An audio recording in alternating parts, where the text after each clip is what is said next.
At that point, it was very much focused on finding a job in which I could express the things that I'd been training to do. Maybe for a conductor, that's the more obvious path because there's so many things you can conduct.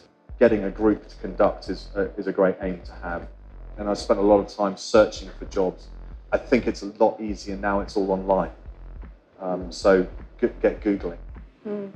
Yeah. I would say arts jobs online is a really good place to look and just do your research. You know, Guardian always has tons of stuff.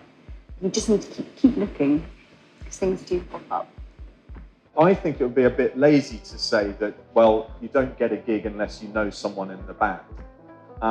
Because you definitely don't get that gig if your friends, who you do happen to know and utilise from time to time, but if they don't think you're good at playing your instrument, they definitely won't recommend you. You have to be good at what you do.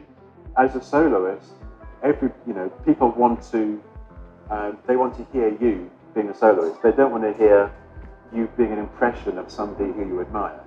You know, they want to see you. They want to see you being natural on the stage. My wife once, many years ago, saw me sing in an oratorio concert, and afterwards, she said, "You sang well, but you looked unbelievably unfriendly."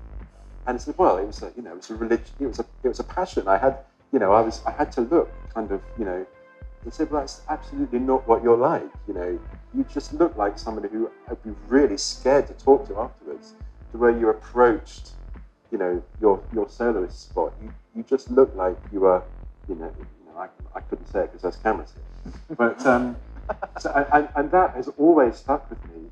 If you're coming on to do a concerto or a soloist, or even if you're in chamber music, just be yourself, because your character is what will flow off the stage into the audience and will get you the rebooking." When you stand on stage playing your instrument or singing, that's your ideas from your own training and your head and your imagination, your creativity that you're delivering to the audience.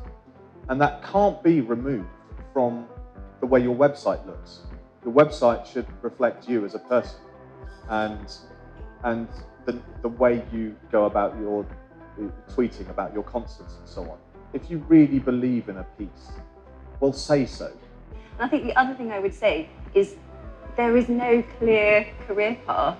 And don't worry, because I think that's one thing that, particularly from what Robin said as well, that you can have completely different careers and it's never too late to change either. I think that's a real key point. Going back to friends who have been in performance for 10, maybe more years and decided that actually they want to do something else. It's never too late. And there are always people that are going to be willing to help you.